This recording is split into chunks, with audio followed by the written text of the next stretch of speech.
Бүгін Айбетке қыздар сәлем, қалайсыздар? Бүгін Айбетке жылқының етінен сорпа астым. Біреулер айтады, жылқының етінен тек қана бешбармақ, сосын және қуырдақ шығады деп. Мен айтар едім, жоқ, жылқының етінен сорпа да шығады. Оның бетіне шырғырылған құйрық май, я болмаса өркеш май осылай бетіне салсаңыз, міндетті түрде сорпа жасап ішуге болады. Солай мен балаларыма осылай түскі асқа жылқы етінен дәмді қылып осылай сорпа жасап бердім. Өте дәмді шықты. Ішіне бір қабырғадан салған едім. Қабырғаның сүйектерінен бөлек ажыратылып, осылай тек қана еттері қалған. Сол еттерінің бәрін бір-бірден біздер отбасыда 7 адамбыз. Қазіргі уақытта үлкен ұлым жұмыста, папамыз жұмыста.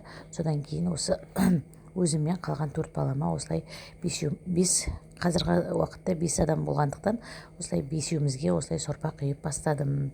Сорпам өте дәмді шықты. Бетіне майы кілкіп, ішіне картошка салып, вермишель салып, осылай дәмді сорпа жасадым.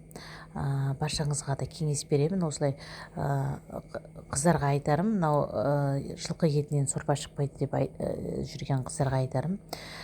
Қателеспеңіз, сорпа жалпы қандай еттен болмасын, сорпа жасау өзіңіздің қолыңызда. Яғни тамақты дәмді ету әркімнің өзіміздің қолымызда, қыздар. Оның бетіне май құйып, шырғырылған май салсаңыз, я болмаса өркеш май салсаңыз, ол міндетті түрде өте дәмді болып шығады. Міне сөйтіп баршамызға осылай сорпаны құйып шығып, бетіне картошкасын, вермишелін салып, еттен соң одан кейін сорпасын құйып, дәмді қылып, осылай сорпамызды түскі асқа ішіп алды, қыздар. Менің жалпы осы YouTube каналында менде видеомның көбі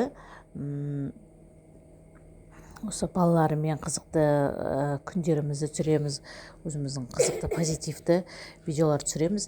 Және де соның арасында осындай үнемі тағамдарды жасап жатқан сәттерім түсірілген. Менің видеом ұнаған болса, лайк басып, астына комментарий жазып, міндетті түрде тіркеліп кетулеріңізді сұраймын, қыздар. Баршаңызға көп рахмет менімен болғандарыңызға. Әлі де талай осылай алдарыңызда пісірген тағамдарымды салып тұратын боламын. Баршаңызға көп рахмет. Мың алғыс, сау болыңыз.